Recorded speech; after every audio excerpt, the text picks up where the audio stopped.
Hi, I'm Brian Hock. If you're studying for the CMA exam, I know from experience that one of the things that you're worried about are those essays and problems, and specifically how you should go about preparing for those essays and problems you're going to have on your exam.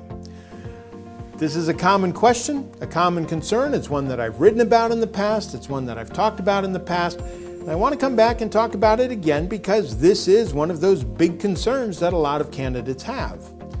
And the way I look at it, I think I have good news for you. And that good news is this. The syllabus that's tested on the MCQs is exactly the same syllabus that's tested on the essays. And what this means is that as you're preparing for the exam, as you're preparing for those MCQs, you are also preparing for the essays and problems. It's possible you're going to get a capital budgeting question as an MCQ. It's possible you're going to get a ratio question as an MCQ. And it's possible that you'll get a capital budgeting question as a problem. It's possible that you'll get a ratio question as a problem. And if you get an MCQ that asks you to calculate the debt-to-equity ratio, there's a calculation that needs to be made. You do that, you get a number, and you decide whether it's A, B, C, or D. And if you have a problem that asks you to calculate the debt-to-equity ratio, you do it exactly the same way. You make exactly the same calculation. The only difference is that when you get that number, that's your answer. You don't have to match it up with A, B, C, or D.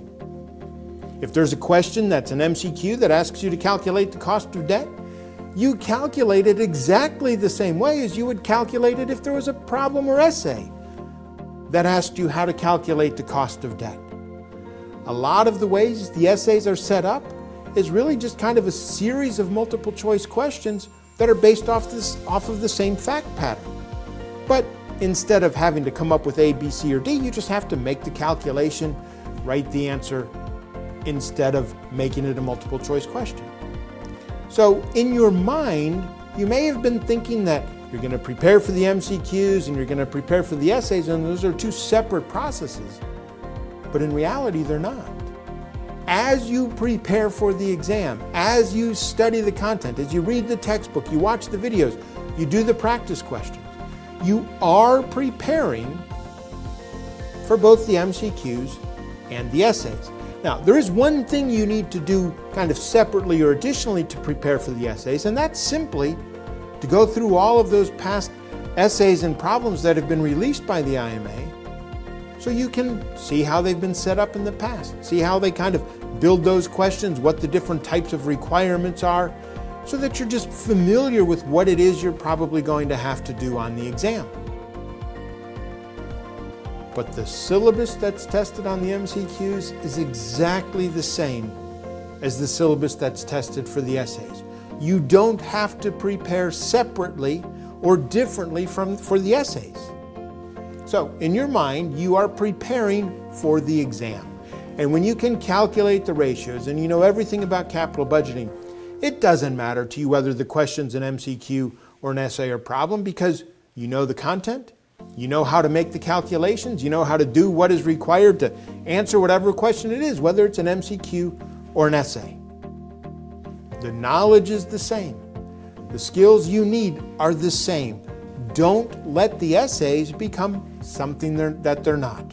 Remember, as you're preparing for the exam, you are preparing for both the MCQs and the essays. The knowledge is the same. The syllabus that's being tested in both types of questions is exactly the same.